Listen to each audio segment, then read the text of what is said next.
Noong Nobyembre 2020, naglilingkod ako bilang isang leader sa iglesia na ipinareha sa bagong halal na si Sister Wang Chan.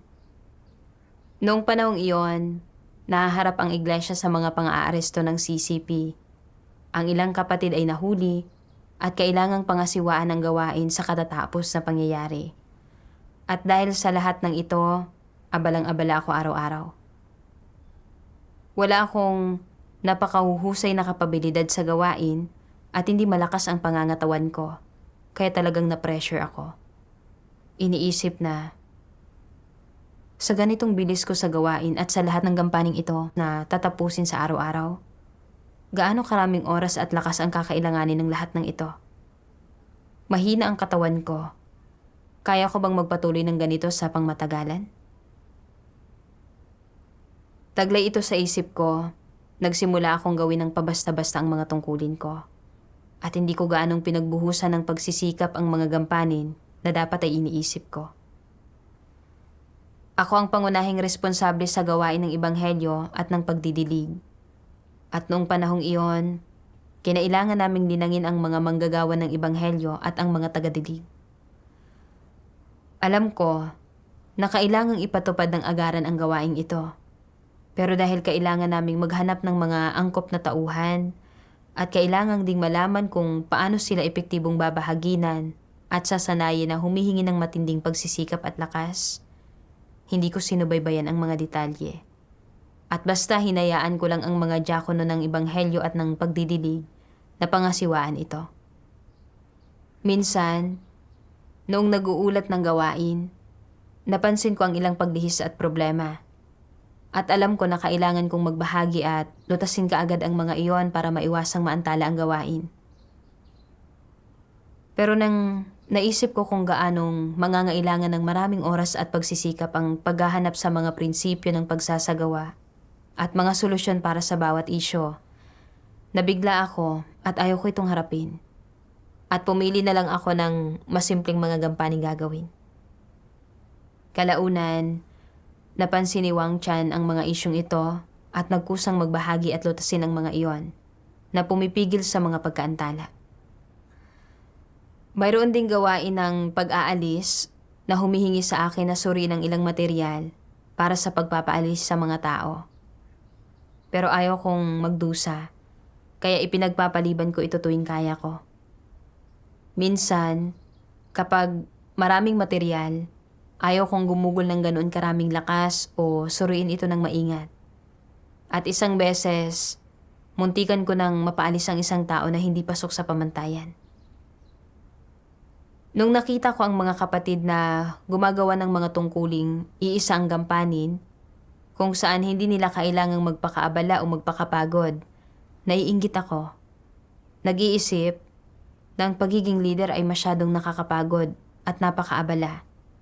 At napaisip ako kung ano ang gagawin ko kapag lubusan kong pinagod ang sarili ko. Lalo na kapag dumarami ang mga paghihirap, lalo pa akong naiirita at gusto kong takbuhan ang mga gampaning ito.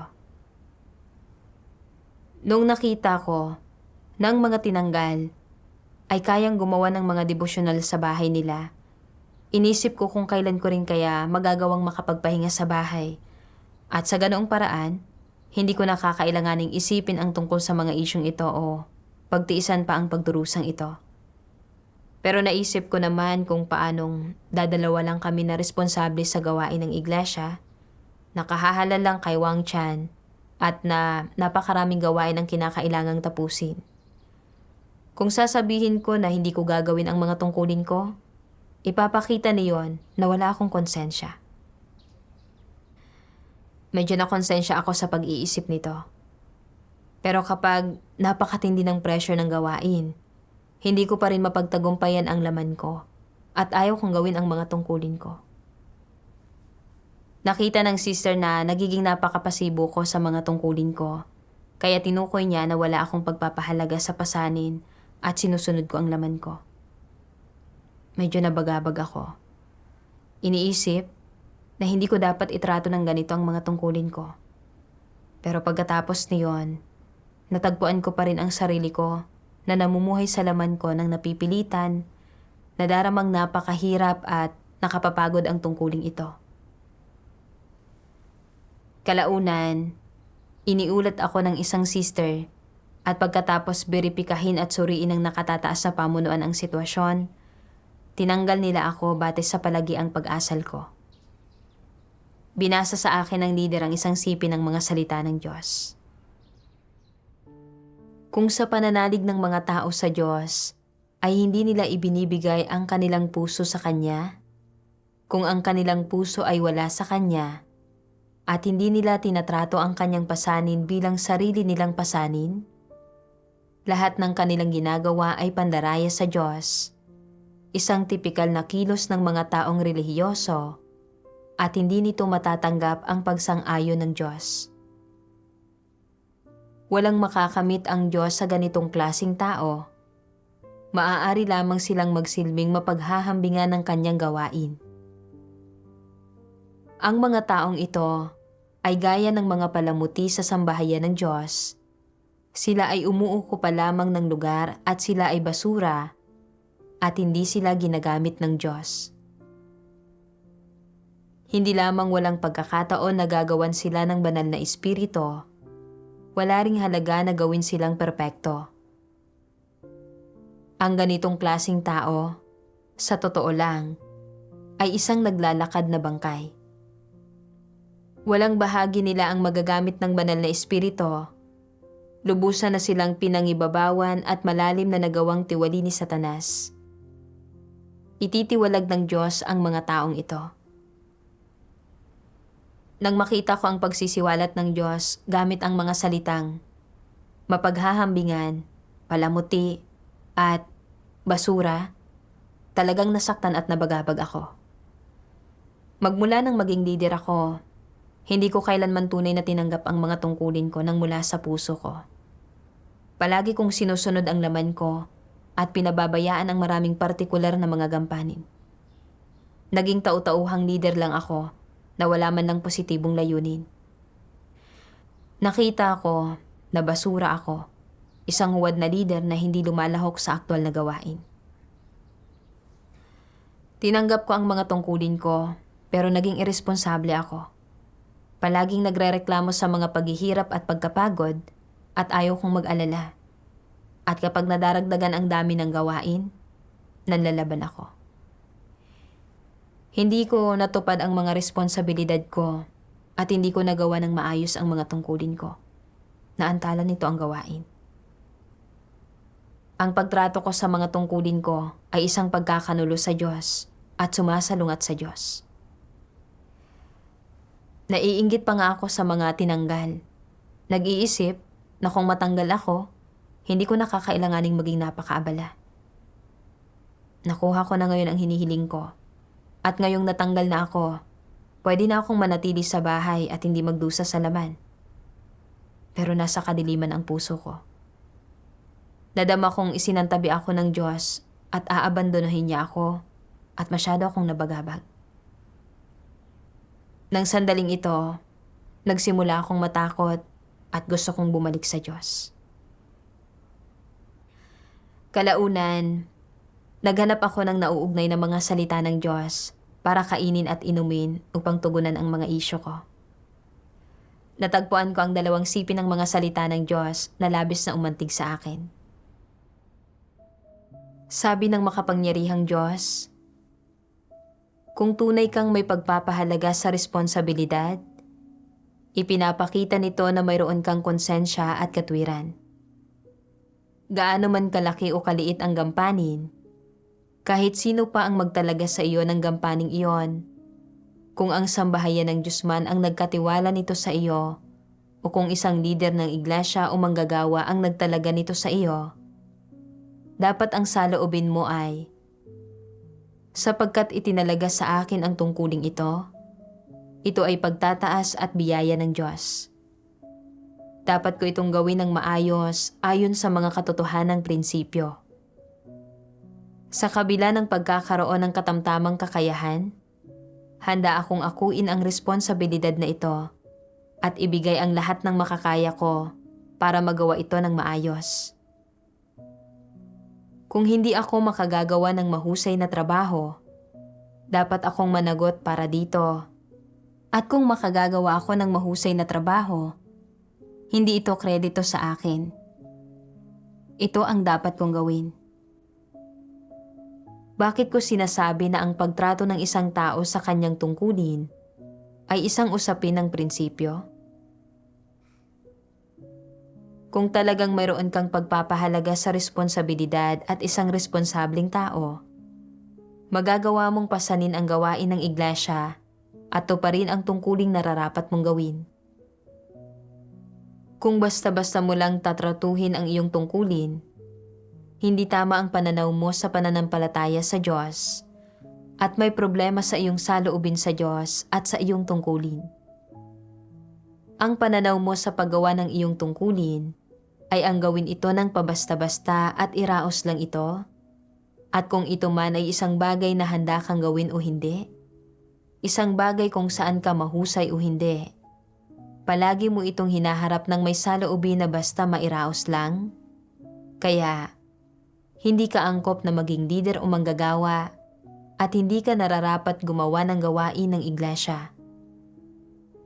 Higit pa rito, sa prangkang salita, ang mga taong katulad mo ay walang kwenta, nakatadhana na walang makakamit, at sadyang mga walang silbing tao. Ang mga taong tamad ay walang anumang nagagawa. Para ibuod ito sa dalawang salita, sila ay walang silbi, para silang may kapansanan.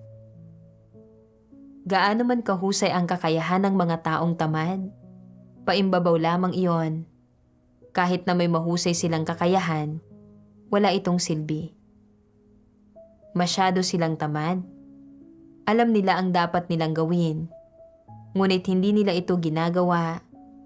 At kahit alam nila na may problema, hindi nila hinahanap ang katotohanan para lutasin ito. At bagamat alam nila kung anong mga paghihirap ang dapat nilang danasin para maging epektibo ang gawain, ayaw nilang tiisin ang mga makabuluhang paghihirap na ito. Kaya, hindi sila makapagkamit ng anumang katotohanan at hindi sila makagawa ng anumang tunay na gawain. Hindi nila nais na magtiis ng mga paghihirap na dapat tiisin ng mga tao. Ang alam lamang nila ay magpakasasa sa kaginhawahan, magtamasa ng mga panahon ng kagalakan at paglilibang, at magtamasa ng malaya at maluwag na buhay. Hindi ba't wala silang silbi? Ang mga taong hindi kayang tiisin ang paghihirap ay hindi karapat-dapat na mabuhay. Iyong mga palaging nagnanais na mamuhay ng buhay ng isang parasito ay mga taong walang konsensya o katwiran. Sila ay mga halimaw, at ang gayong mga tao ay hindi angkop kahit na gumampan ng trabaho. Dahil hindi nila kayang tiisin ang paghihirap, kahit na kapag gumagampan nga sila ng trabaho, hindi nila ito magawa ng maayos. At kung nais nilang makamit ang katotohanan, mas lalong wala silang pag-asang makamit iyon. Ang isang taong hindi kayang magdusa at hindi nagmamahal sa katotohanan ay isang walang silbing tao ni hindi siya kalipikadong gumampan ng trabaho. Isa siyang halimaw na wala ni katiting na pagkatao. Dapat itiwalag ang gayong mga tao. Ito lang ang naaayon sa mga layunin ng Diyos. Nagbabanggit ang mga salita ng Diyos ng dalawang klase ng tao at iba-ibang saloobin nila sa kanilang mga tungkulin. Ang isang klase ay binabaliwala ang kakayahan nila, itinatama muna nila ang pag-iisip nila at isinasa puso ang mga tungkulin nila. At nakikipagtulungan sila sa abot ng makakaya nila at ginagawa ang mga tungkulin nila ayon sa mga hinihingi ng Diyos. Ito ang taong may pagkatao at katwiran. Ang isa pang klase ay alam lang bigyang layo ang pisikal na kaginhawahan. Ayaw nilang magdusa ng anumang paghihirap at kapag nagiging abala o nakapapagod ang gawain, gusto nilang tumakas at magpakatamad. Ang gayong mga tao, kahit na may kakayahan sila, ay hindi pa rin kayang gawin ng maayos ang mga tungkulin nila. May mga isyu sa karakter ang mga taong ito. Walang kayang gawin at mga basura, at sa kalaunan ay mabubunyag sila at ititiwalag ng Diyos. Sa pagtingin ko sa sarili kong pag-uugali batay rito, nakita ko na isa ako sa mga tamad na tao at basurang inilantad ng Diyos. Magmula nang maging leader ako, kapag tumitindi ang pressure sa gawain at humihingi ng lakas at pagsasakripisyo, naiirita ako, nagrereklamo, at nag-aalala tungkol sa pagkapagod ng katawan ko. Nagkaroon ako ng isang pabayang saloobin sa mga tungkulin ko at nagpapaliban ako hanggat kaya ko. Wala akong pagpapahalaga sa pasanin o sa responsibilidad para sa gawain ng ebanghelyo at pagdidilig na pangunahing responsibilidad ko, ni hindi ko sinubaybayan o ipinatupad ang gawain ng paglilinang sa mga manggagawa ng ebanghelyo at mga tagadilig na nagpaantala sa pag-usad ng gawain ng ebanghelyo. Kapag nag-uulat ng gawain, ayaw kong maabalang maghanap ng mga prinsipyo ng pagsasagawa para ibahagi at lutasin ang mga problemang natuklasan ko. Iresponsable rin ako at sinusunod ang laman ko habang nakikipagtulungan sa pag-aalis na gawain ng iglesia. At dahil hindi ko maingat na sinuri ang mga material na pagpapaalis sa mga tao, halos napaalis ko ang isang tao na hindi naman dapat paalisin. Batay sa palagi ang pag-asal ko sa mga tungkulin ko, talagang ako ang klase ng taong may mga isyu sa karakter na nilantad ng Diyos. Hindi ako nagpakita ng pagsasaalang-alang para sa mga layunin ng Diyos. Hindi ko itinaguyod ang mga interes ng iglesia at isa akong huwad na leader na hindi lumahok sa aktwal na gawain. Gaano man kaabala ang mga tungkulin ko o kahalaga ang gawain, gusto ko lang pasayahin ang laman ko. Kung bahagyang nadagdagan ang gawain kaysa sa karaniwan, nagrereklamo at nagmamaktol ako. Madalas kong gamitin ang mahinang pangangatawan ko na dahilan para iwasan ang mga tungkulin ko. Sa huli, wala akong natupad na kahit ano sa mga responsibilidad ko at naantala ko ang gawain. Kahit ang mga pagsisikap ko na magtrabaho ay wala sa pamantayan. Bagamat hindi malakas ang pangangatawan ko, wala akong anumang malalang sakit, at kung isa sa puso ko ang tungkulin ko, kakayanin ko pa rin. Dati, nung may tamang pag-iisip ako sa mga tungkulin ko, kaya kong sumandig sa Diyos para makipagtulungan sa mahihirap na sitwasyon, at nagagawa kong lutasin ang ilang isyu sa gawain ko at masuri ng tumpak ang mga problema. Pero kalaunan, namuhay ako sa kalagayan ng pagsunod sa laman ko at tuwing nahaharap ako sa mga gampaning humihingi ng pagsisikap at pagsasakripisyo, ginusto kong iwasan ang mga iyon. Hindi ko ginawa ang mga gampaning kailangan kong gawin at unti-unti, pamanhid ng pamanhid ang espiritu ko. Hindi ko lang hindi nagawang matukoy ang mga problema, kundi naantala ko rin ang gawain. Ginamit ng Diyos ang mga kapatid ko para iulat ako, at sa huli, tinanggal ako. Ibinunyag nito ang katuwiran ng Diyos. Naiwala ako ng ganap ang integridad at dignidad ko. Ayaw sa akin ng mga tao, hindi ako pinaburan ng Diyos, at ni hindi ko magawa ang mga tungkuling kaya kong gawin. Tunay na basura ako at isang hindi mapagkakatiwalaang tao. Pagkatapos ay nagpatuloy akong maghanap na tinatanong ang sarili ko, bakit palagi akong nagbibigay layaw sa kaginawahan at nabibigong gawin ng maayos ang mga tungkulin ko? Ano ang mga kahihinatnan ng pagiging sobrang mapagsaalang-alang sa laman ko? Isang araw, nabasa ko ang 2 sipi ng mga salita ng Diyos na nakatulong sa akin na mahanap ang ugat ng problemang ito. Sabi ng makapangyarihang Diyos, bago danasin ng mga tao ang gawain ng Diyos at maunawaan ang katotohanan, ang kalikasan ni Satanas ang namamahala at nagdodomina sa kanilang kalooban. Ano ba ang partikular na nakapaloob sa kalikasang iyon? Halimbawa, bakit ka makasarili? Bakit mo pinoprotektahan ang sarili mong katayuan? Bakit ka mayroong gayong katitinding damdamin? Bakit labis kang naiimpluwensyahan ng mga damdamin mo? Bakit gusto mo ang mga di matuwid na bagay na iyon at ang masasamang bagay na iyon? Ano ang batayan ng pagkagusto mo sa ganoong mga bagay? Saan nagmumula ang mga bagay na ito? Bakit mo gusto at tinatanggap ang mga ito?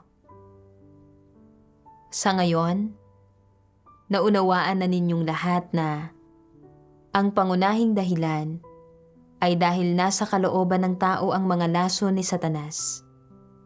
Kaya, ano ang mga laso ni Satanas?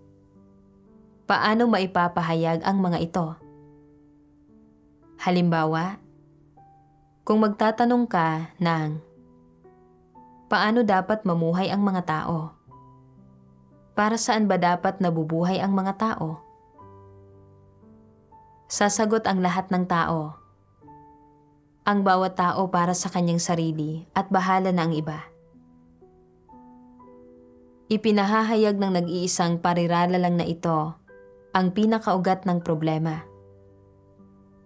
Ang pilosopiya at lohika ni Satanas ay naging buhay na ng mga tao.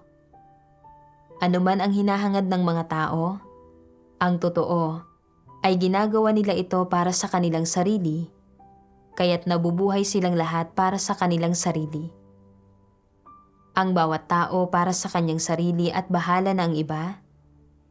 Ito ang pilosopiya sa buhay ng tao at kinakatawan din nito ang kalikasan ng tao. Naging kalikasan na ng tiwaling sangkatauhan ang mga salitang ito at ang mga ito ang tunay na larawan ng satanikong kalikasan ng tiwaling sangkatauhan. Ang satanikong kalikasang ito ang ganap na naging pundasyon para sa pag-iral ng tiwaling sangkatauhan. Sa loob ng ilang libong taon, namuhay ang tiwaling sangkatauhan ayon sa laso na ito ni Satanas hanggang sa kasalukuyang panahon. Habang mas binibigyang kasiyahan mo ang laman, mas kumikilos ito ng walang permiso. Kung bibigyang kasiyahan mo ito ngayon, higit pa ang hihingi nito sa susunod. Habang nagpapatuloy ito, lalo pang napapamahal sa mga tao ang laman. Ang laman ay laging mayroong maluluhong pagnanais. Palagi nitong hinihingi sa iyo na bigyan ito ng kasiyahan at palugurin ito sa kalooban mo. Maging ito man ay sa mga bagay na iyong kinakain, iyong sinusuot, o sa pag-init ng ulo mo, o pagpapabuyo sa mga sarili mong kahinaan at katamaran. Habang lalo mong binibigyang kasiyahan ang laman, mas tumitindi ang mga pagnanais nito at mas nagiging mapagpalayaw ang laman hanggang umabot sa puntong ang laman ng mga tao ay nagkikimkim na ng mas malalalim pang mga kuro-kuro at naghihimagsik laban sa Diyos at itinataas ang sarili nito at nagiging mapagduda sa gawain ng Diyos. Habang lalo mong binibigyang kasiyahan ang laman, mas tumitindi ang mga kahinaan ng laman. Palagi mong mararamdaman na walang nagpapakita ng pagsasaalang-alang sa iyong mga kahinaan. Lagi kang maniniwalang sumusobra na ang Diyos. At sasabihin mong, paano ba naging sobrang malupit ang Diyos? Bakit hindi niya lubayan ang mga tao? Kapag binibigyang kasiyahan ng mga tao ang laman at labis itong minamahal, sinisira nila ang kanilang sarili. Sinasabi na may isang magsasaka noon na nakakita ng ahas na naninigas sa lamig sa kalsada. Pinulot ito ng magsasaka at inilagay ito sa kanyang dibdib. At matapos na makabawi ng lakas ang ahas, ay tinuklaw nito ang magsasaka hanggang sa mamatay ito. Ang laman ng tao ay tulad ng ahas. Ang diwa nito ay ang pinsalain ang kanyang buhay, at kapag ito nga ay ganap na nanaig, masisira ang iyong buhay. Ang laman ay kay Satanas. Palaging may maluluhong pagnanais sa loob nito, palagi itong nag-iisip para sa sarili nito, at palagi itong nagnanais ng kaluwagan at gustong magpakasasa sa kaginawahan, na walang pagkabalisa at pakiramdam ng pag-aapura, nalulugmok sa katamaran, at kung bibigyang kasiyahan mo ito hanggang sa isang partikular na punto, sa huli ay lalamunin ka nito. Na ang ibig sabihin, kung bibigyang kasiyahan mo ito ngayon, hihilingin ito sa iyo na palugurin uli ito sa susunod. Lagi itong may maluluhong pagnanais at mga bagong kahilingan, at sinasamantala ang iyong pagkabuyo sa laman upang lalo mo itong pahalagahan at mamuhay kasama ng mga ginhawa nito. At kung hindi mo ito kailanman malalampasan, sisirain mo ang iyong sarili sa huli. Matapos mabasa ang mga salita ng Diyos, naunawaan ko na ang dahilan kaya namuhay ako sa gayong masamang paraan na sinusunod ang laman ko ay dahil ang mga satanikong lason gaya ng ang bawat tao para sa kanyang sarili at bahala ng iba. At maigsi ang buhay, kaya magpakasaya habang kaya, ay malalim na nagugat sa akin. Itinuring ko bilang layo ng buhay ko ang pagtatamasa sa kaginawahan ng laman, at akala ko, ang pamumuhay ay nangangahulugang tinatrato ng maayos ang sarili ko at tinutulutan ang laman ko na mamuhay ng komportable. Noong may kaunting pressure ang mga tungkulin ko at humihingi ng mas malalim na pag-iisip, ayaw ko nang gumampan. Nilabanan ko rin ang pagdurusa at mga pasanin sa laman dahil sa tingin ko, ang gawin iyon ay nangangahulugan ng pagdurusa ng kawalan. Halimbawa, ang pagbubuod at paglutas sa mga problema ay humihingi ng oras at pagsisikap. Kaya isasantabi ko ang mga gampaning iyon at pipiliin ang mas madadaling gampanin nang hindi man lang isinasaalang-alang kung makakaapekto ba sa gawain ang hindi kaagad pagtugon sa mga problemang ito. Gayon din ang nangyari sa pakikipagtulungan sa gawain ng pag-aalis. Dahil sinusunod ko ang laman ko, hindi ako masigasig sa pagsusuri ng mga material sa pagpapaalis sa mga tao. At halos mapaalis ko ang isang taong hindi dapat paalisin. Sa anong paraan ko ginagawa ang mga tungkulin ko? Gumagawa lang ako ng kasamaan. Pero hindi ko pinagnilayan ang mga problema ko. At nang naging mas abala ang gawain, nagreklamo ako. Umasa pa akong matanggal para hindi na ako masyadong mag-alala o gumawa. Palagi kong binibigyang layo ang sarili ko. Isinasaalang-alang ang laman ko sa lahat ng oras. Nakita ko kung gaano ako malalim na napinsala ng mga satanikong lason. Pasama na ako ng pasama. Naging makasarili ako, mapandinlang, at walang pagkatao. Nagkaroon ako ng pagkakataong maging isang leader na may kaakibat na pakikipag-ugnayan sa mas maraming tao, pangyayari, at bagay, paghahanap at pagpasok sa mas maraming katotohanang prinsipyo, at pagkatuto rin kung paano kilatisin ang mga tao. Kasabay nito, mabubunyag din ang katiwalian at mga pagkukulang ko na mag-uudyok sa akin na pagnilayan ang sarili ko, isagawa ang katotohanan, at baguhin ang tiwaling disposisyon ko. Pero hindi ko hinangad ang katotohanan. Namuhay ako ayon sa makasarili at kasuklam-suklam na disposisyon ni Satanas, nagbigay layo sa kaginhawahan, iresponsable sa mga tungkulin ko, at paulit-ulit na sumunod sa laman ko na inaantala ang gawain. Noong gamitin ng Diyos ang mga kapatid para itama ako at makipagbahaginan sa akin, nagmatigas lang ako at tumangging tanggapin ito. Dahil dito, nabigo akong gawin ng maayos ang pangunahing gawain ko at inantala ko ang gawain. Nagresulta sa mga pagsalangsang at masasamang gawa ang paraan ng pagtrato ko sa mga tungkulin ko.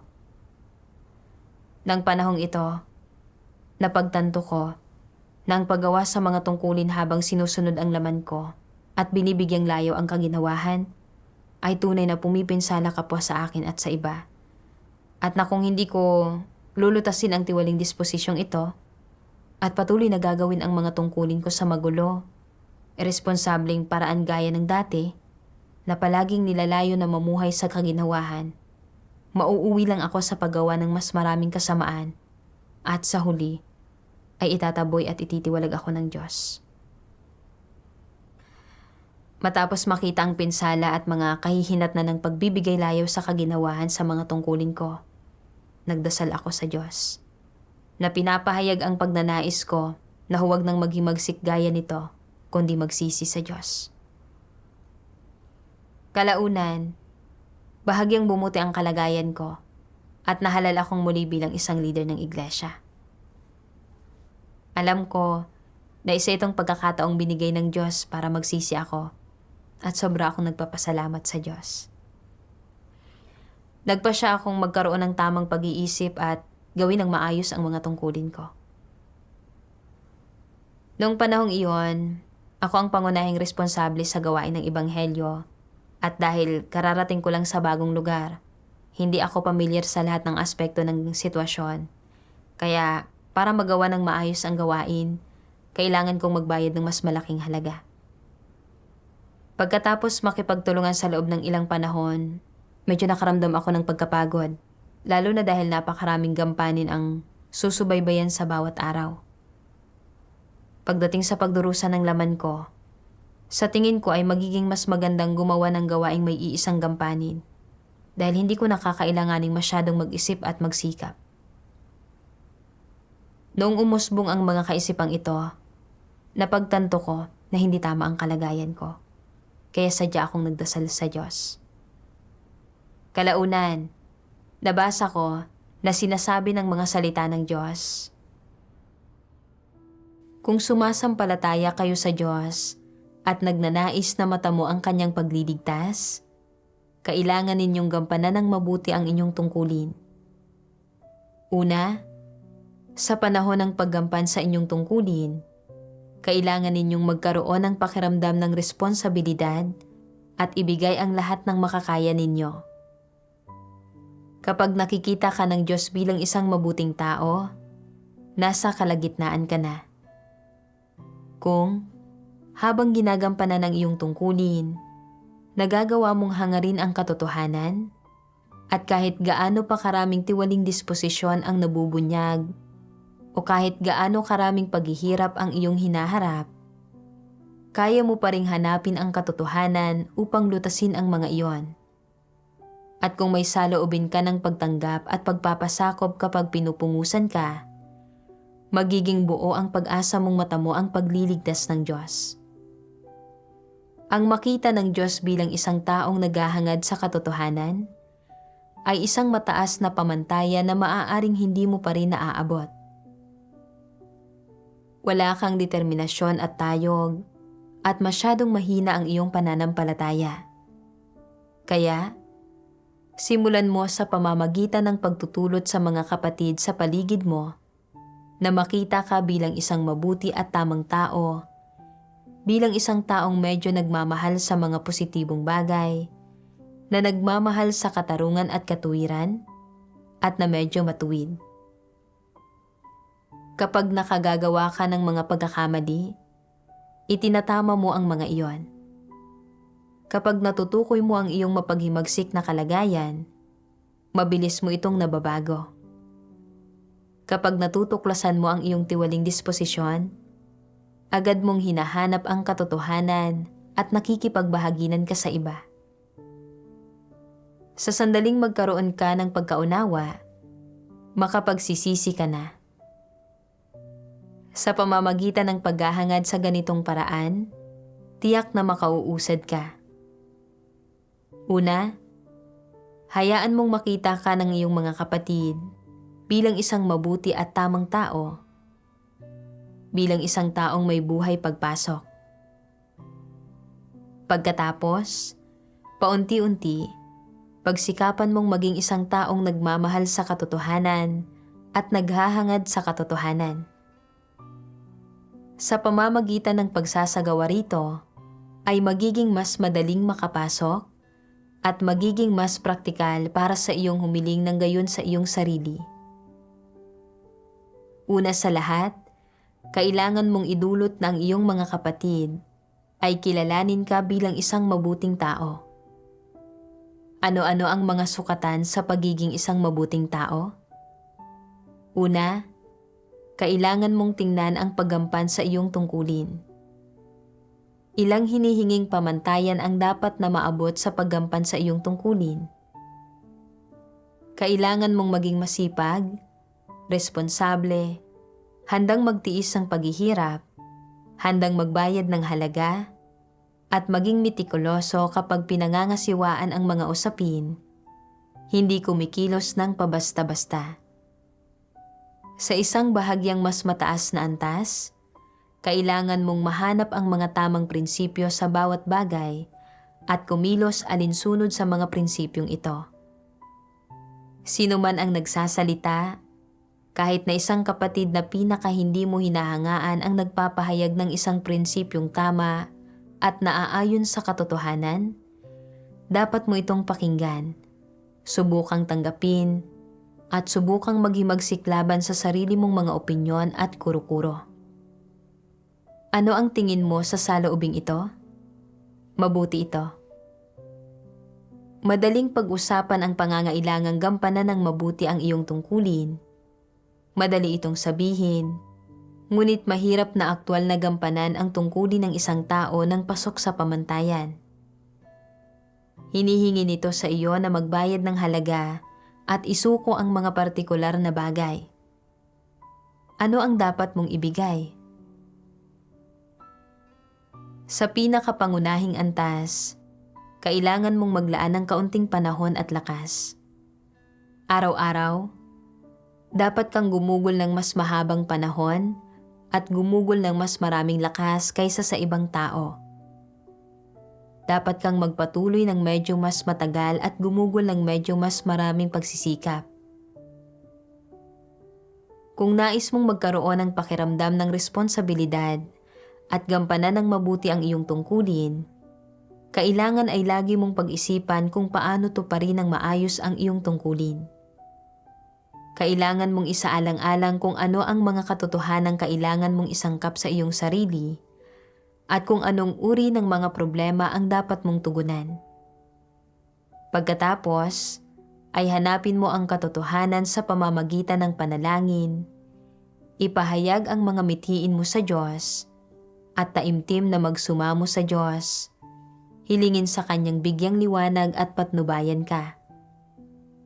Habang nagpapahinga ang iba sa gabi, dapat kang gumugol ng mas mahabang panahon sa pagninilay-nilay sa mga naging problema habang ginagampanan mo ang iyong tungkulin sa araw na iyon at kung ano ang katiwali ang iyong naibunyag.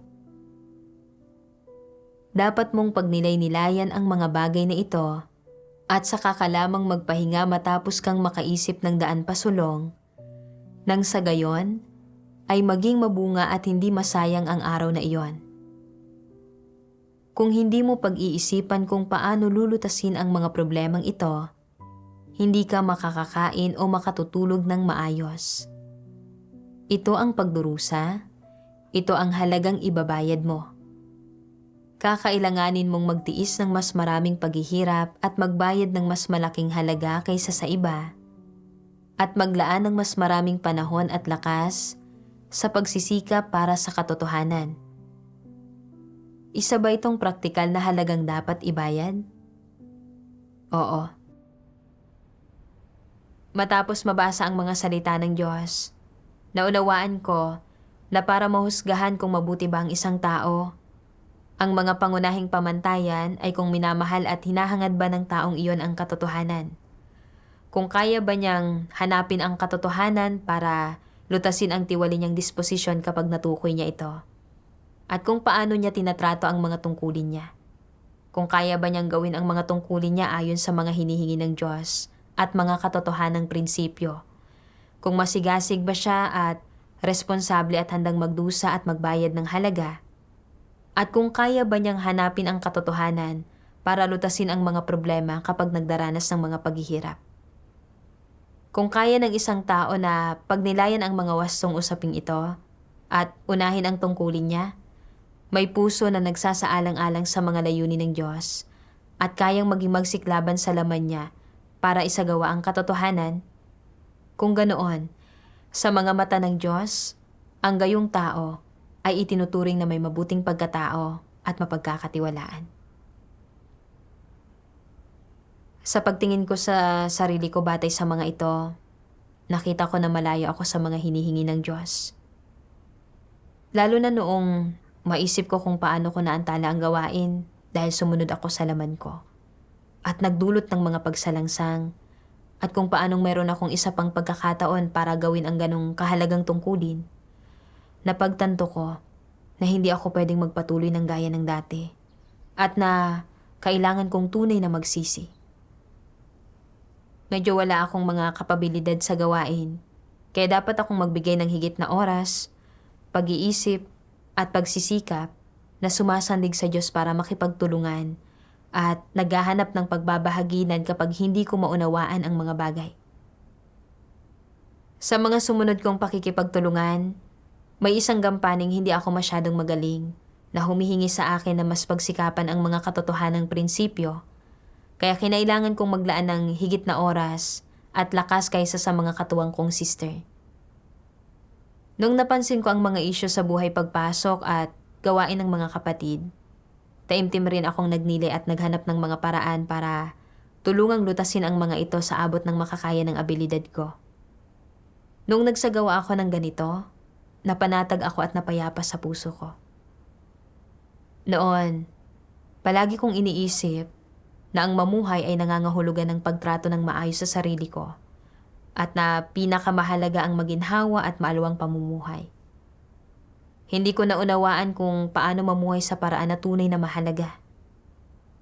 Kalaunan, sa pamamagitan ng pagbabasa sa mga salita ng Diyos, nagsimula akong maunawaan ang ilang bagay na ito.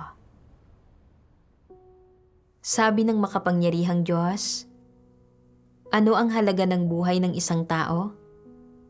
Ito ba ay para lamang sa pagpapakasasa sa laman tulad ng pagkain, pag-inom, at pagpapakaaliw? Hindi. Kung gayon, ano ito? Mangyaring ibahagi ang inyong mga saloobin. Upang matupad ang tungkulin ng isang nilikha, ito man lang ay dapat na makamit ng isang tao sa kanyang buhay. Tama iyan. Sabihin ninyo sa akin, kung ang pang-araw-araw na mga kaisipan at kilos ng isang tao sa buong buhay niya ay nakatuon lamang sa pag-iwas sa sakit at kamatayan, sa pagpapanatiling malusog at malaya sa mga sakit ang kanilang katawan, at pagsusumikap na magkaroon ng mahabang buhay, mayroon bang anumang halaga, anumang kabuluhan sa pamumuhay ng ganito? Wala. Walang halaga sa pamumuhay sa ganitong paraan. Kaya, ano ang halaga na dapat taglay ng buhay ng isang tao? Sa isang aspekto, ito ay tungkol sa paggampan sa tungkulin ng isang nilikha. Sa isa pa, ito ay tungkol sa paggawa ng lahat ng bagay na saklaw ng iyong abilidad at kapasidad sa abot ng iyong makakaya, kahit umabot man lang sa punto kung saan hindi ka inuusig ng iyong konsensya, kung saan maaaring maging payapa ang konsensya mo at mapatunayang katanggap-tanggap ka sa paningin ng iba. Sa mas malalim na pagtingin, sa buong buhay mo, saang pamilya ka man isinilang, anuman ang pinag-aralan mo o ang iyong kakayahan, dapat mong pagbulayan kung ano ang pinakamahahalagang katotohanan na dapat maunawaan ng mga tao sa buhay. Halimbawa, anong uri ng landas ang dapat tahakin ng mga tao, pati na kung paano sila dapat mamuhay para magkaroon ng mga makabuluhang buhay. Kahit papaano, ay dapat tuklasin mo ng kaunti ang tunay na halaga ng buhay. Hindi mo maaaring ipamuhay ang buhay na ito ng walang saysay, at hindi ka maaaring pumarito sa mundong ito ng walang saysay. Sa isa pang aspekto, habang nabubuhay ka, dapat mong tuparin ang iyong misyon. Ito ang pinakamahalaga. Hindi ang pagtapos ng isang malaking misyon, tungkulin, o responsibilidad ang pag-uusapan natin. Pero kahit papaano, dapat may maisakatuparan ka. Halimbawa, sa iglesia, ibinubuhos ng ilang tao ang lahat ng kanilang pagsisikap sa tungkulin ng pangangaral ng Ebanghelyo, inilalaan ang lakas ng kanilang buong buhay, nagbabayad ng malaking halaga, at nakapagpapabalik loob ng maraming tao. Dahil dito, pakiramdam nila ay hindi naging walang kabuluhan ang buhay nila at na mayroon silang halaga at kapanatagan. Kapag nahaharap sa sakit o kamatayan, kapag ibinubuod ang kanilang buong buhay at ginugunita ang lahat ng kanilang ginawa, ang landas na kanilang tinahak, napapanatag ang kanilang puso. Hindi sila nakukonsensya o nagsisisi. Ang ilang tao ay nagsisikap ng gusto habang namumuno sa iglesia o habang nagiging responsable para sa isang partikular na aspekto ng gawain.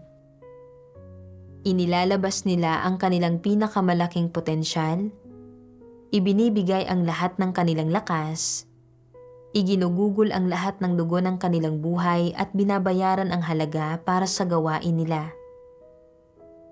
Sa pamamagitan ng kanilang pagdidilig, pamumuno, tulong, at suporta, tinutulungan nila ang maraming tao sa kabila ng sarili nilang pagkanegatibo at mga kahinaan para maging matatag at manindigan na hindi umatras at sa halip ay bumalik sa presensya ng Diyos at makapagpatotoo pa nga sa Kanya sa wakas. Higit pa rito, sa panahon ng kanilang pamumuno, na isa sa katuparan nila ang maraming mahalagang gawain, inaalis ang higit sa iilang masamang tao, pinoprotektahan ang maraming hinirang ng Diyos, at binabawi ang ilang mabigat na kawalan. Ang lahat ng tagumpay na ito ay nagaganap sa panahon ng kanilang pamumuno. Sa pagbabalik tanaw sa landas na kanilang tinahak, paggunita sa gawain nila at sa halagang binayad nila sa paglipas ng mga taon, wala silang nararamdamang pagsisisi o pagkakonsensya. Wala silang nararamdamang pagsisisi tungkol sa paggawa ng mga bagay na ito at naniniwala sila na namuhay sila ng buhay na may halaga at mayroon silang katatagan at ginhawa sa puso nila. Kamangha-mangha iyon. Hindi ba't ito ang bungang nakamit nila? Oo. Ang pakiramdam na ito ng katatagan at kaginhawaan, ang kawalan ng pinagsisisihan, ang mga ito ang resulta at ani ng paghahangad sa mga positibong bagay at sa katotohanan. Mula sa mga salita ng Diyos, naunawaan ko kung ano ang isang makabuluhang buhay. Bilang isang nilikha, ang mamuhay para tuparin ang mga tungkulin ko upang tapusin ang atas ng Diyos ang nagbibigay ng halaga sa buhay.